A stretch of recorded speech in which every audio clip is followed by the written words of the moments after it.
Drage gledalke, cenjeni gledalci, lepo pozdravljeni v oddaji Pristna ženska, v kateri se danes pogovarjam z mentorico za javno nastopanje Sabino Gosenca.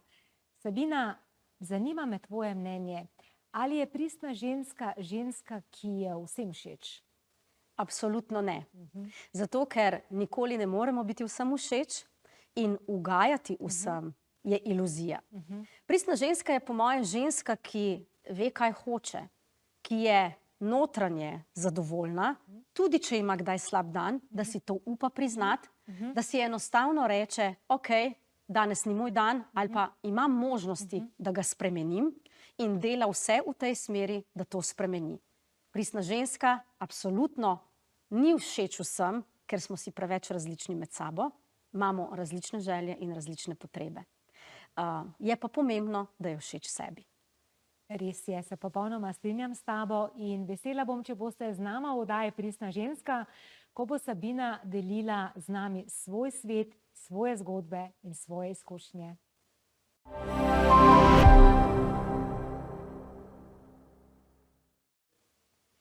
Drage gledalke in cenjeni gledalci, prav lepo pozdravljeni in dobrodošli v oddaji Pristna ženska, v kateri spoznavamo navdihujoče zgodbe žensk, ki zaupajo vase, pristno izražajo sebe in sledijo temu, kar jih globoko izpolnjuje. Odkrivamo, kako svojo edinstvenostjo, intuicijo in pogumom ustvarjajo življenje, ki je v skladu z resnico njihovega srca, ter prinaša dodano vrednost tudi drugim. Vesela sem, da ste danes z nami, ko gostim izjemno žensko z nalezljivo življenjsko energijo, ki žareva toplino, vitalnost in iskrenost, Sabino Gosenca. Njena življenjska pot je dolga in bogata. Več kot 25 let je že vpeta v medijski svet, v katerem je 15 let kot športna novinarka, urednica in voditeljica sooblikovala zgodbe na radiju, televiziji in v tisku. A njeno poslanstvo ni bilo nikoli le v besedah in kadrih.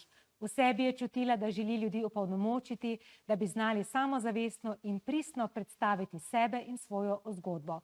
Prav zato je naredila pogumen korak in se podala na samostojno pot. Danes jo poznamo kot predavateljico, mentorico javnega nastopanja, svetovalko za osebni branding in voditeljico prireditev. Njeno delo združuje profesionalnost, ustvarjalnost in srčnost. Sabina je tudi mama dveh hčera, kar ji daje posebno moč in navdih, da s svojim zgledom pokaže, da se sanje uresničujejo, kadar jim slediš z iskrenostjo in predanostjo.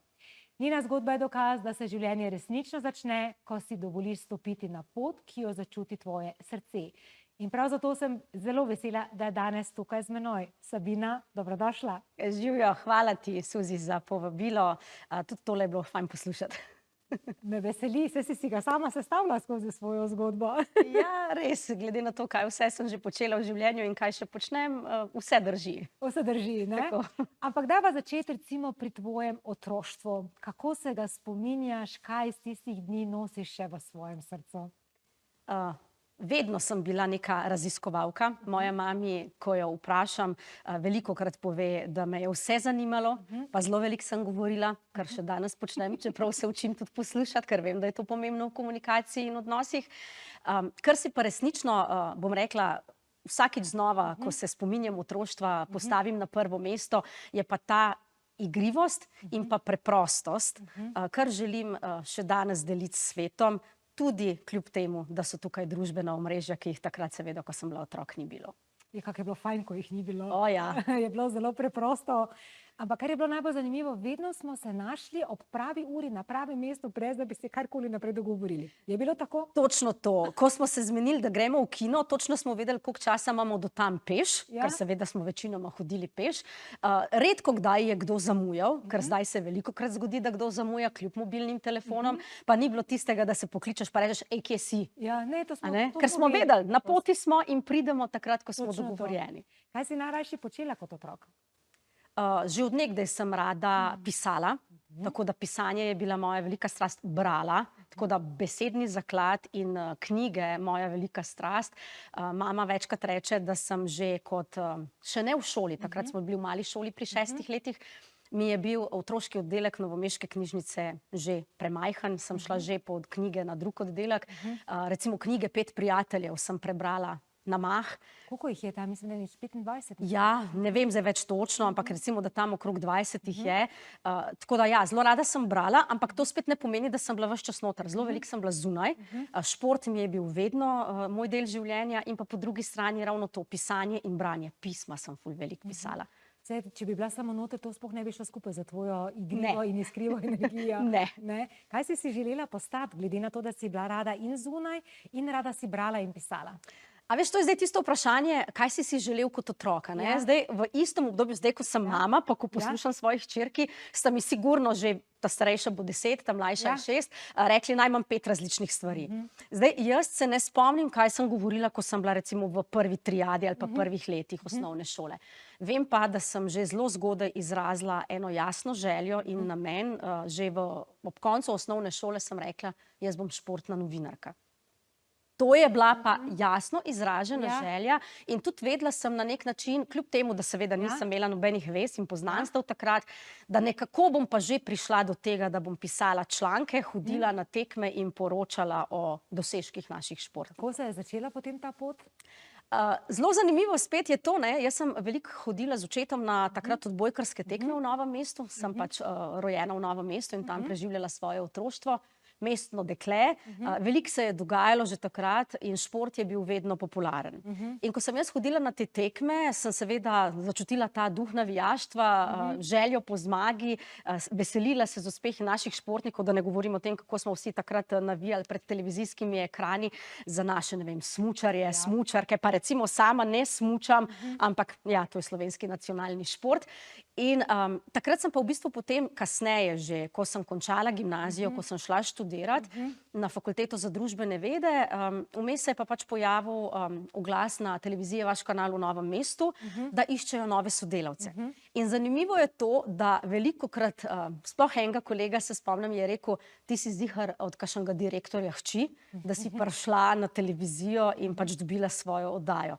Ampak daleč od tega, jaz sem se javila na eno audicijo na lokalni televiziji, vmes že pisala članke za različne revije, tako, brez da bi bila za to plačana, pač želela sem dobiti neko mnenje, kam grem, če dobro delam, in tam se je potem začelo. V bistvu šele pravi novinarski začetki so bili v študentskih letih.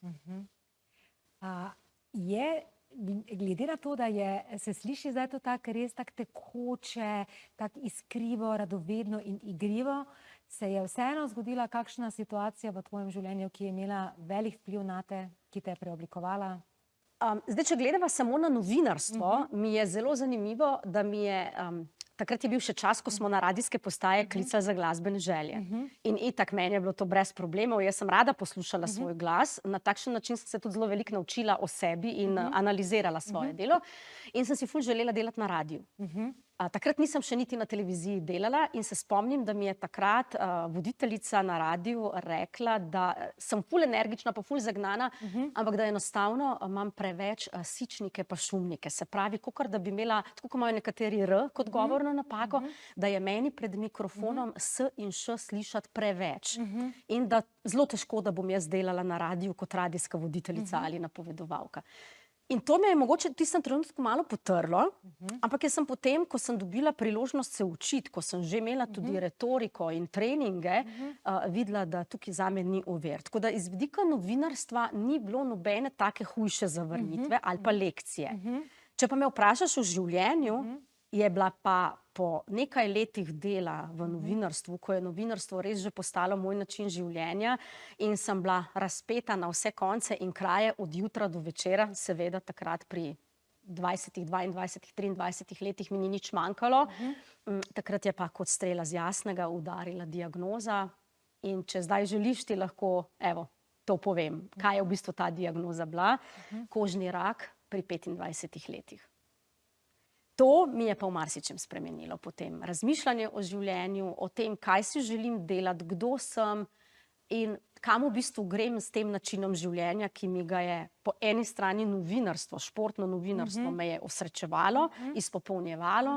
Ves čas sem rasla, napredovala, se ogromno učila, po drugi strani sem pa...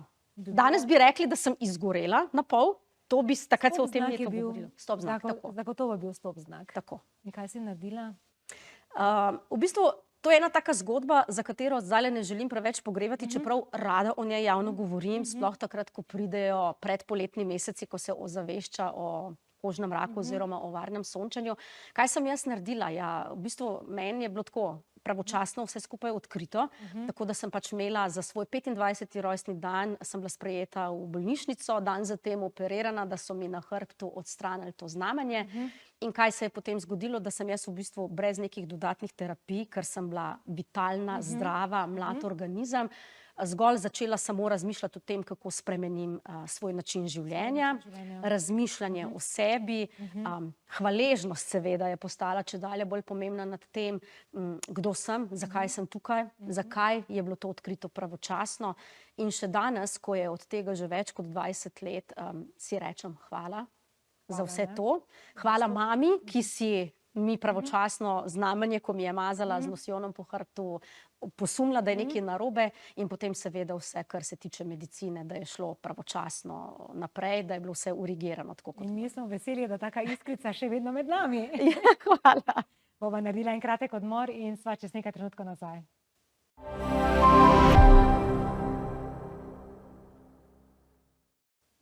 Drage gledalke, cenjeni gledalci, pozdravljeni nazaj v oddajo Pristna ženska, o kateri se danes pogovarjam z vsestransko Sabino Gosenca. Sabina, 25 let si že v medijih, 15 let si bila v novinarstvu. Je kakšna zgodba, ki se te je posebej dotaknila, ki je še danes v tvojem srcu? Vedno, ko gre za vrhunce, izpostavim doživetje Eurobasketa, kot seveda nekdanja športna novinarka. Leta 2011 sem bila v Litvi, tam sem dejansko delala za spletni portal košarka.si in poročala vsakodnevno o tekmah naše reprezentance, o treningih in tako naprej. Takrat še ni bilo Luke Dončića. Ampak, a veš, so bili pa drugi zelo znani slovenski košarkarji, ki so zdaj že upokojeni, tako pa so vsekakor legende. In tudi potem sem bila še športna novinarka, še vedno na Planet TV-ju, takrat, ko je Slovenija gostila Eurobasket, se pravi Evropsko prvenstvo. In top dogodek, ki ga resnično nikoli ne bom pozabila, poleg seveda osvojitve naslova državnih prvakov košarkarjev Krke več let zapored, ko smo imeli rivalstvo z Olimpijo, je bilo javljanje izpred Stoženske dvorane v živo v navijaški coni. To je pa tisto, kar je največ, tako adrenalin, navijaška vročica.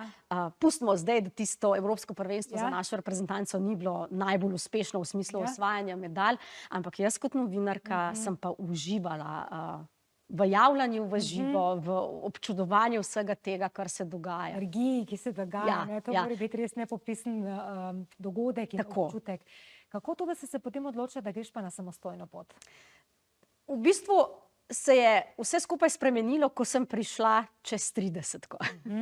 Ko je bilo že toliko let novinarstva, ko sem dejansko, bom rekla tudi iskreno, takrat spoznala človeka, s katerim sem si že, bom rekla, v štartu, ko sem začutila, da je to, želela ustvariti dom in družino. Meni so dostikrat rekli, saj ti nimaš časa za fanta, ti imaš preveč aktivnosti, še vodja plesno-navijaške skupine sem bila vrsto let in enostavno nisem živela življenja, ki bi mi lahko prineslo neko umirjenost in družino. Potem pa, ko sem spoznala človeka, kar sem pa vedela, da bo zelo težko speljati, če se ne bom iz Ljubljane preselila nazaj na Dolenjsko in v Belo krajino, evo, me je pa srce potem zaneslo in tam se je pa potem začelo vse skupaj spreminjati. Pa enkrat postaneš mama, ko se ti vse prioritete obrnejo na glavo, takrat pa potem ugotoviš, da lahko spustiš nek del svojega življenja in si potem ustvarjaš neko novo pot. Je pa res, da sem bila pa podjetnica že prej. V medijih je zelo veliko tega freelancerstva oziroma podjetništva v tem smislu, samo da potem jaz res dejansko nisem več želela biti novinarka. Da sem se tudi od televizije, kjer so me vsi prepoznali in še danes mi marsikdo reče, pa ti si res za šport, za športno novinarstvo. Mogoče res, ampak način življenja si pa več takšen pač ne želim. Ja, ker je zelo aktivna. Saj si ga tudi v bistvu zelo okusila, radodarno, použila, polno doživela, tako da potem je ta premik v drugačen način življenja nekako samodejen. Danes te poznamo kot mentorica za javno nastopanje. Zakaj je ta potreba da znamo se samozavestno, pristno predstaviti, povedati svojo zgodbo, tako zelo pomembna? Zdaj, dilema je najprej pri meni, ko si mi tole vprašanje zdaj zastavila, samozavest in pristnost. Samozavesten se ne rodiš, samozavesten postaneš. Res je. Tudi jaz na začetku svoje poti zagotovo nisem bila tako samozavestna in daleč od tega, da bi imela tekočo retoriko, da bi imela glas zverziran za radio ali televizijo. Po drugi strani sem pa bila že kot otrok odprta in precej komunikativna in verjetno sem s tem, kar sem delala, pridobivala tudi na samozavesti. Po drugi strani je pa pristnost, ki si jo omenila, pa spet nekaj, kar se mi zdi, da pridobiš z leti, ko ti enostavno postane, da bom rekla, čist ravno, kaj bodo drugi rekli, ker daleč od tega, da bi mi bilo vse eno, ampak enostavno si rečem, moj mir je pomemben. In zdaj smo tukaj. Samozavest in pristnost nista nujno povezani. Nista nujno, če pa si pristen, si pa tudi naravno samozavestna. No, to sem pa hotela reči, da ta samozavest se gradi postopoma, skozi, bom rekla, neke mejnike v življenju, skozi vajo, absolutno, če govoriva samo o javnem nastopanju. Koliko sem jaz imela enih kiksov pred kamero. Tega seveda ljudje ne vedo, to je pač behind the scenes. Ampak iz česa sem se učila? Ja, ravno iz teh kiksov. In analize posnetkov. In zdaj, ko danes rečemo pristna in samozavestna, ali pa ko jaz rečem, kaj je samozavesten javni nastop, je v prvi vrsti, da veš, o čem govoriš, da to čutiš. Se strinjam. Čeprav seveda ti kot voditeljica, ali pa jaz recimo na prireditvi imamo še zmeraj listke, imamo, ne vem, na bobnu napisane stvari, ampak še vedno si pristna. In hkrati, ko nekaj bereš ali govoriš, si tudi samozavestna. Lahko te sicer v privat življenju kaj potre, pa imaš mogoče tisti dan, slab dan, pa kanček manj samozavesti, ampak se mi zdi, da ko pa prideš v to vlogo, da moraš nekaj povedati. Pa to je naravno. Je pa res, da za tako javno nastopanje, ko se za midve pogovarjava, kamera, radio, televizija, oder, to ni vsakemu v zibelko dano, ali pa nima vsak predispozicije za to. Ampak javno nastopanje ni za samo to, ampak je tudi vodenje sestanka, je prodajni razgovor, je kadrovska preizkušnja, ko se recimo greš predstaviti za službo. Kako tam nekoga pripraviš, da bolj suvereno stopi v to, da se izrazi pristno v tem, kar je. Vsakič znova rečem, če mene zbudiš sredi noči, pa ti moram povedati nekaj o sebi. Točno vem, kaj bom povedala. Ok, mogoče bom dodala kakšen stavek ali dva, enkrat ja, enkrat ne.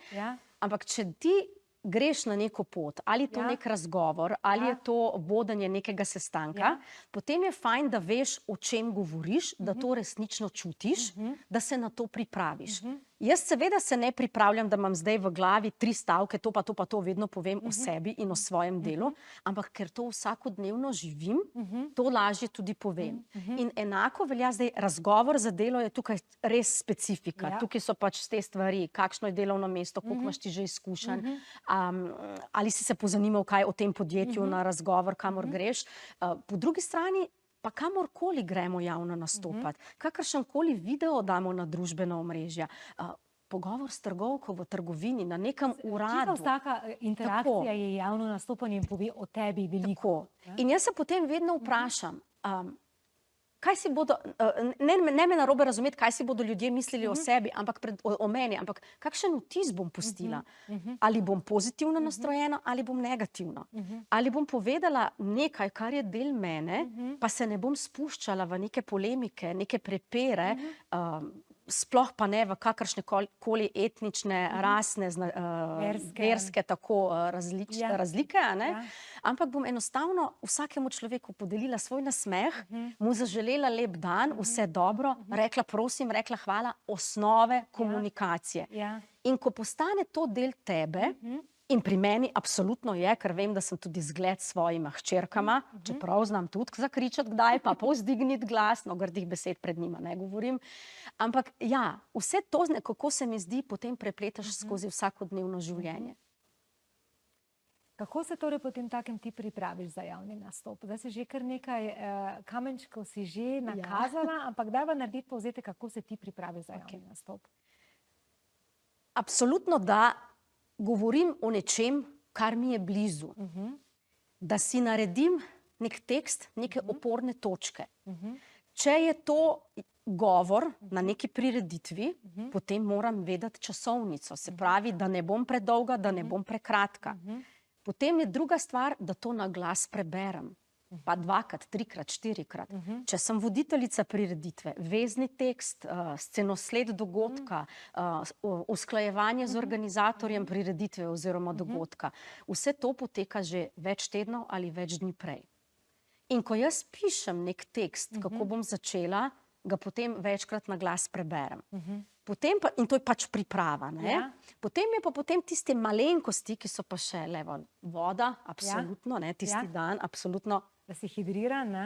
Tako. Kave se ne pije? Kave se ne pije, jaz jo zjutraj vedno spijem. To je moja jutranja rutina. Pred nastopom pa nekaj strašno izsuši. Da prej prideš na prireditveni prostor, da sprobaš vse mikrofone, da se prej pozanimaš, ali boš imel govorniški pult ali ne, ali imaš, ne vem, če imaš oporne točke, da si pripraviš na A5, se pravi kartončke. Zdaj so sicer že novodobne voditeljice tudi s tablico, ampak jaz sem še tudi staromodna. Ne vem, če je to tako staromodno, pač lepš mi zgleda, ker se vemo, tablica lahko vmes tudi kaj zablokira.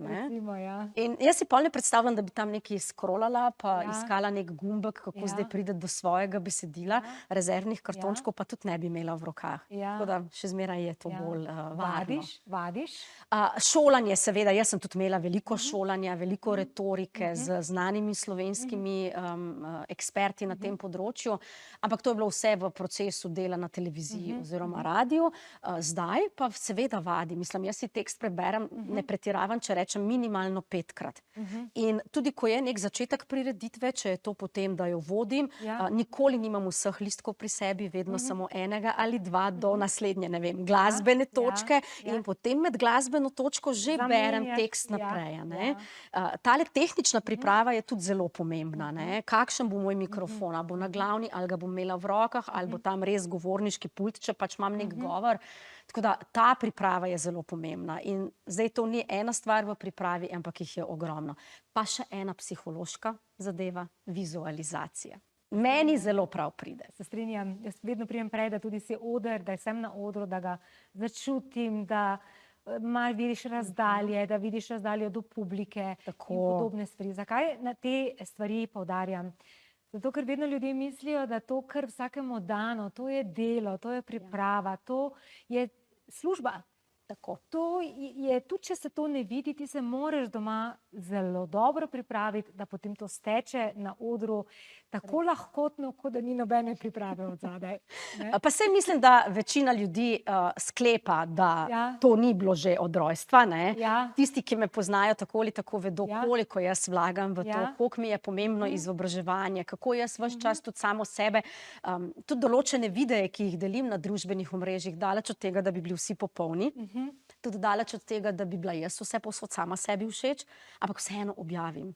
In potem smo pa svet pri pristnosti. Zakaj ne bi objavila nekega videa, kjer mogoče je kakšen siv lasek viden, kjer ni popoln make-up, ker to sem jaz. Pa smo pri pristnosti, ne? Ampak bomo nadaljevali po kratkem odmoru in se vrneva čez nekaj trenutkov.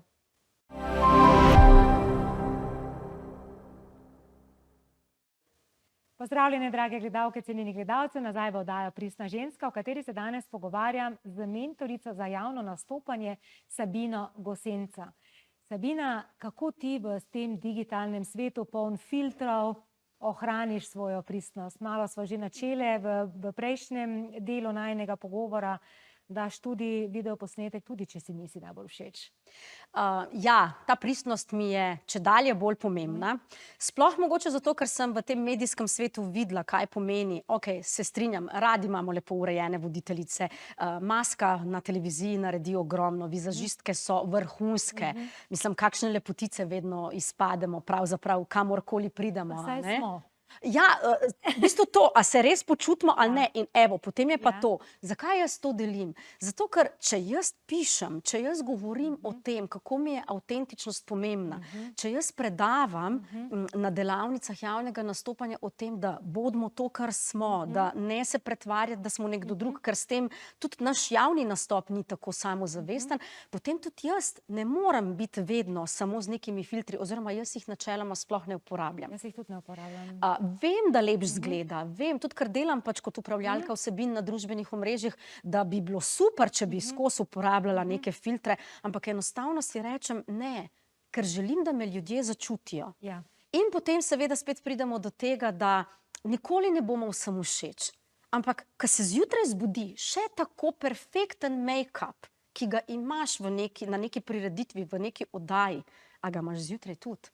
Nimaš ga, pa tudi najlepši make-up, pa najlepša obleka ti ne pomaga, če noter v tebi ni tudi te notranje lepote. Ja. Ne, ker če ta notranja lepota potem žari ven, žari, kadar imaš najboljši make-up in kadar ga zjutraj nimaš. Tako.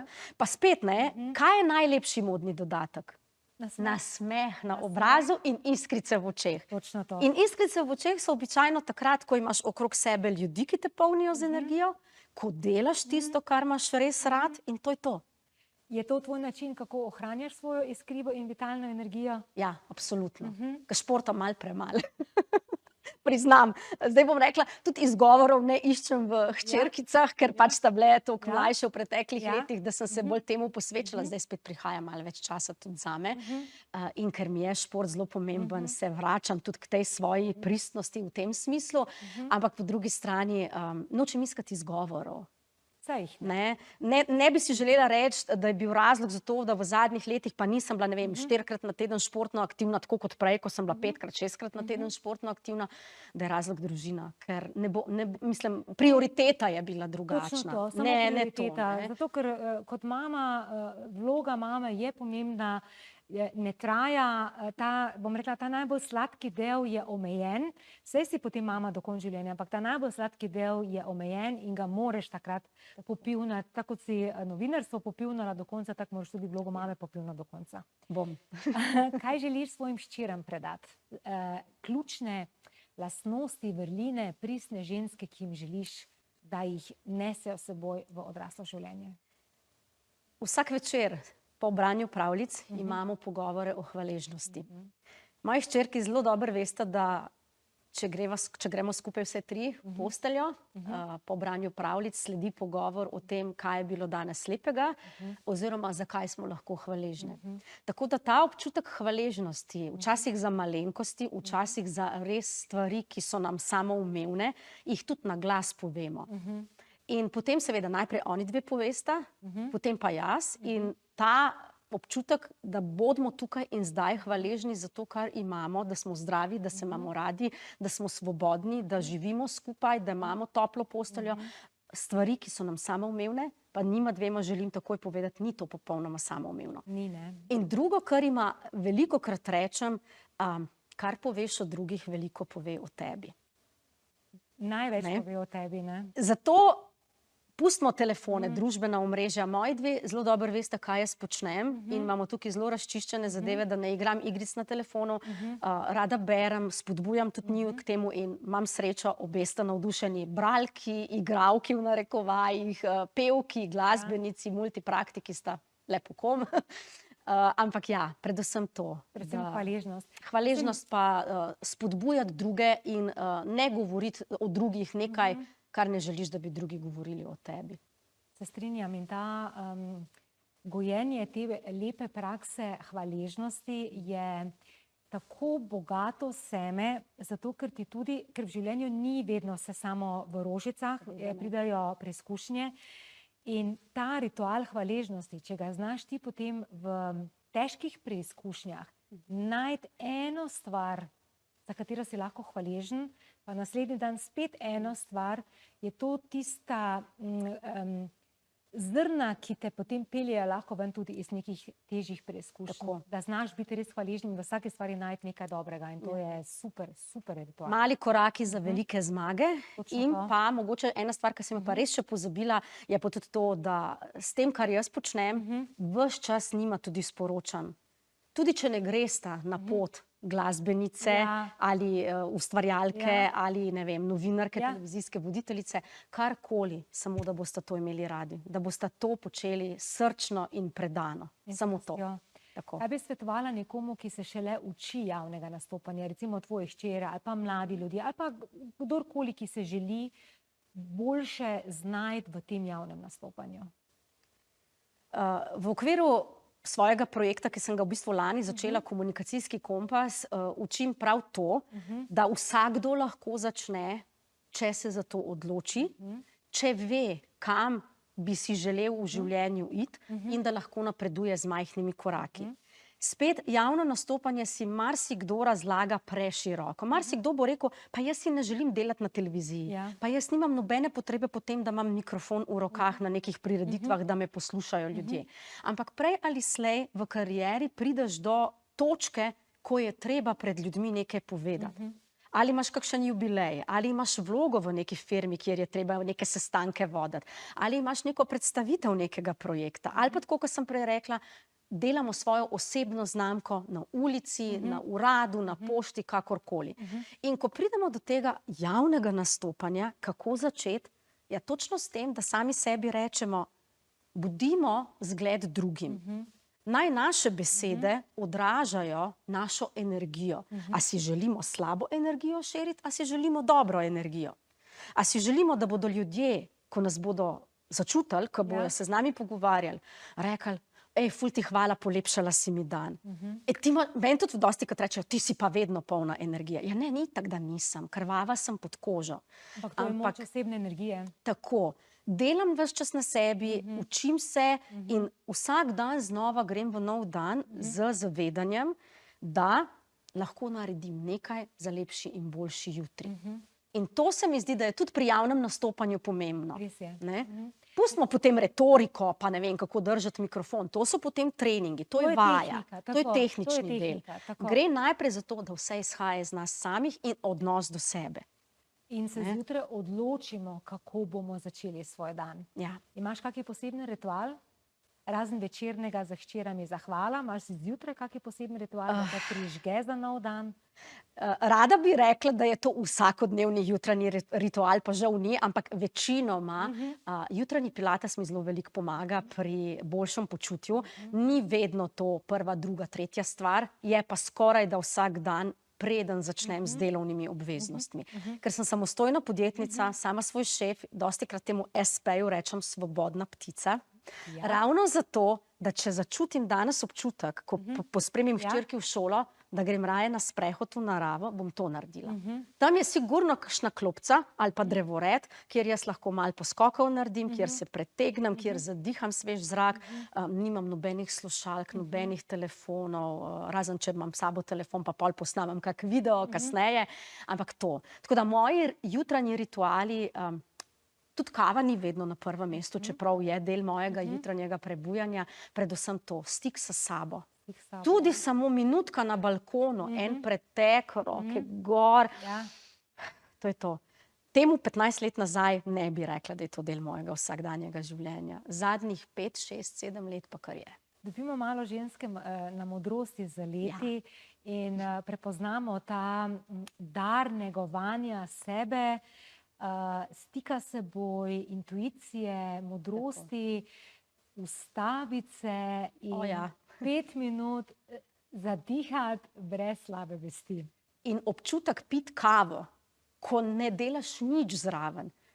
Kolikrat je bilo zdaj v poletnem času, da sem si sem odprla teraso, se usedla na balkon, vsi niso me motili, ne šumi avtomobilov v bližini, ptički so bili itak ves čas nekje okrog.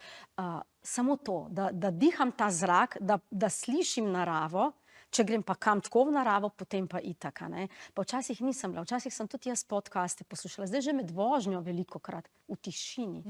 Vse Tukaj mi in gre že zdaj. na živce.